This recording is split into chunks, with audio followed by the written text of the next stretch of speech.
Hey, what's up everybody? This is Clayton Gonsalves with Go Analytics, and today I want to show you how to connect to a SQL database in Power BI Desktop. So let's head over to my laptop and I'll show you how to do that.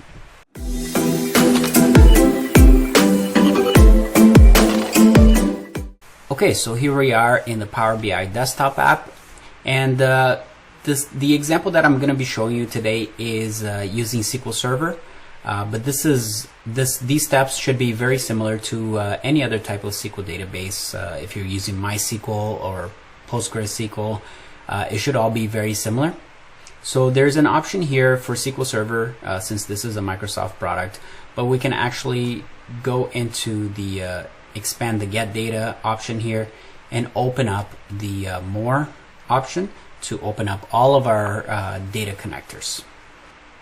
So once our data connectors opened up here, we'll see that we can connect to a SQL Server database, but there's also other databases that we can navigate to. So for example, we can connect to an Access database, Oracle, MySQL, PostgreSQL, a bunch of different stuff to explore, but the one that we're going to be using right now is the SQL Server database. So we'll choose that one and click connect. And now it'll ask for the server name. So I'll type that in. We're just using a localhost server here. And then I'll type in the database name. So we're using the AdventureWorks sample data set from Microsoft, which is a fake retail company that we can use this database to play around with. And now we have the option to choose a data connectivity mode. So we can either choose import or use direct query. So what's the difference between import and direct query?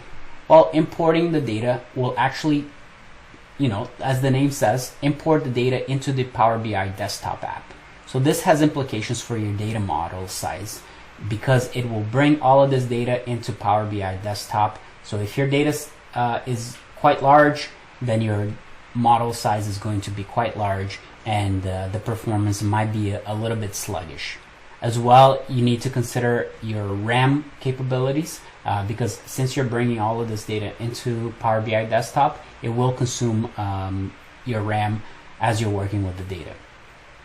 Now with direct query, instead of actually importing all of the data into Power BI Desktop, anytime that you're interacting with a visual that uses the data, it will send out a query to your database and send the information back to Power BI in a real-time basis, so that your database is actually doing all of the heavy lifting, and Power BI Desktop is only being used to visualize this data.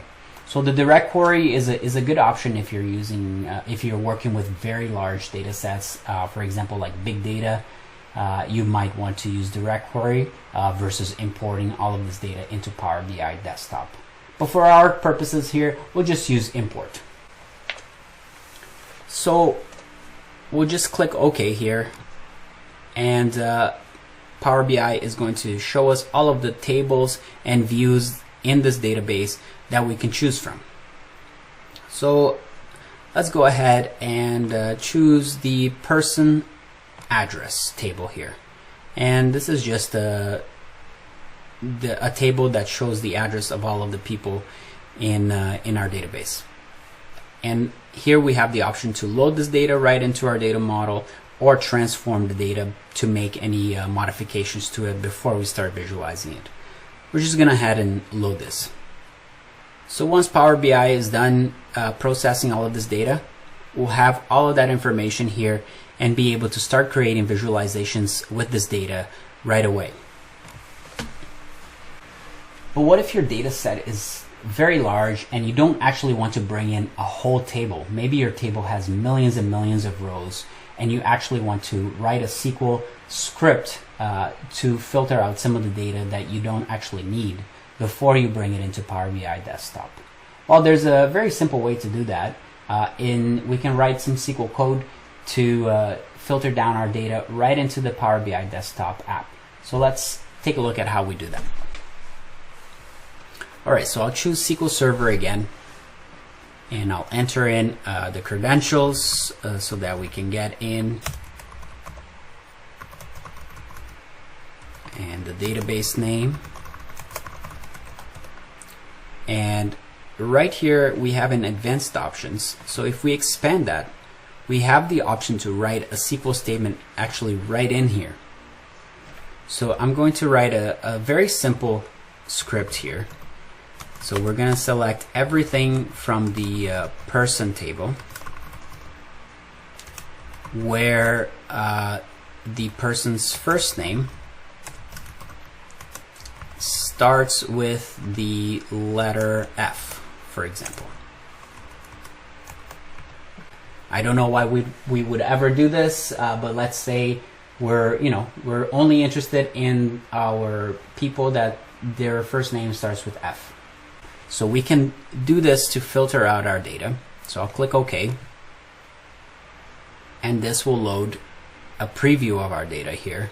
And as we can see, first name all starting with F, so it looks like our script was okay.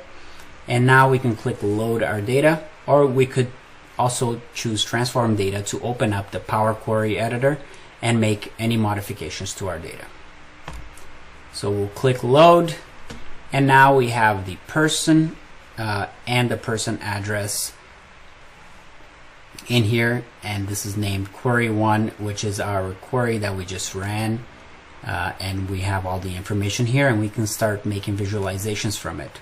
So that's it. That's how you can connect to SQL Server data. But there's one more thing that I want to show you. So let's go into transform data to open up the Power Query editor. So now I want to show you the difference between bringing in an entire table versus bringing in a queried table, which is our query that we just ran with the only getting the people whose first name starts with F. So if we take a look at the advanced editor, so we talked about this briefly in a previous video, but now we can start taking a look at more in depth, especially when we're working with SQL database files, and we want to query the data. So we can take a look at this code here, and since we're bringing in the entire table, this is the code that Power BI has written for us, which brings in the person schema and the address item. So that's because we're bringing in the entire thing. But now let's take a look at our query data. So if we take a look at this one, now we'll see that again we're pulling in from a SQL database. Here's the server name, here's the database name, and now we have this query here. And this is the query that we wrote. And you'll see here that Power BI puts these hashtag LF, and that's because we wrote the query in the dialog when we were putting in our server name and database name. But you can actually remove this. This is just Power BI putting in a space, right? So we can actually edit this code to make it look a little bit cleaner and make it easier to understand what is going on here. So I'll just do that. This is just a matter of keeping the code nice and clean so that you can understand what's going on here. So we have our query here, and sometimes the queries can get quite long, and it's much easier to work with it in here in the advanced editor versus typing in your code in the dialog box at the beginning, because then when you're trying to debug things, it can get quite messy, the code, and very hard to understand what is going on. So I always like to actually write this code right in here when I'm working with a SQL database, so that it makes it nice and easy to see, oh, here's my script, here is my server, and here's my database. Nice and easy to understand, and we're able to debug this if anything happens to the code later on. So that's it. That's how you can connect to a SQL database in Power BI desktop. If you like this video, make sure to hit the like button, And make sure to subscribe to our channel to get more videos on how to become an expert in Power BI. See you next video.